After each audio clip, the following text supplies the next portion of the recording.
पुरुष हे बहुतेक वेळा थोडं आहे, आपोआप बरं होईल म्हणून शरीराच्या इशाऱ्यांकडे दुर्लक्ष करतात. पण काही लक्षणे अशी असतात, की जी वेळीच लक्ष दिली नाही, तर जीवघेणी ठरू शकतात. जसं की छातीत वेदना, दाब, जळजळ हे धोक्याचे संकेत आहेत. छातीत दडपण, जडपणा, डाव्या हातात, मानेत, जबड्यात वेदना, घाम येणं, मळमळ, श्वास घ्यायला त्रास होणं, ही कशाची लक्षणे असू शकतात? तर हार्ट अटॅक किंवा हृदयातील ब्लॉकेजेस.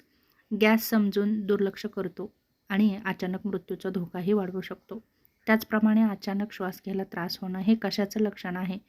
तर हृदय अपयशी होत आहे, फुफ्फुसामध्ये पाणी आहे, फुफ्फुसामध्ये रक्ताची गाठ आहे, रात्री झोपेत दम लागणं फार धोकादायक आहे, सतत थकवा, कमजोरी जाणवणं. धोक्याची कारणं म्हणजे कमी हिमोग्लोबिन आणि हृदय कमजोर होणं, किडनीचा किंवा लिव्हरचा विकार असणं, डायबिटीज. वयामुळे आहे असं म्हणून आपण त्याकडे दुर्लक्ष करतो, पण दुर्लक्ष करू नका. त्याचप्रमाणे लघवीत बदल, लघवी कमी होणं किंवा जळजळ, फेस येणं, रक्त दिसणं, लिव्हर सिरोसिसची ही लक्षणे असू शकतात. सूज म्हणजे शरीरात पाणी साठणं आणि ही धोक्याची घंटा आहे. त्याचप्रमाणे अचानक चक्कर येणं, बेशुद्ध पडणं हे कशाचं लक्षण आहे? तर लो बीपी किंवा हाय बीपी. मेंदूला रक्तपुरवठा कमी होतो, त्यामुळे स्ट्रोकचा धोका वाढतो. वाहन चालवताना हे फार जीवघेणं ठरू शकतं. त्याचप्रमाणे डोकेदुखी, डोळ्यापुढे अंधारी येणं हे कशाचं लक्षण आहे? तर हाय ब्लड प्रेशर किंवा मेंदूतील रक्तस्रावाचा धोका. बीपी वाढल्यावर शरीर आधी इशारा देतं, जसं की वजन आपलं अचानक कमी होतं. हे कशाचं लक्षण आहे? तर cancer, thyroid, TB, diabetes. Diet न करता वजन घटणं जर चालू असेल तर नक्कीच तपासणी करणं गरजेचे आहे.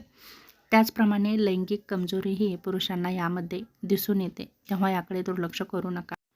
हे कशाचं लक्षण आहे? तर हृदयाच्या रक्तवाहिन्यात ब्लॉकेजेस असणं, डायबिटीज, हार्मोन असंतुलन. हे फक्त लैंगिक नाही, तर हृदयाचा पहिला इशारा असू शकतो.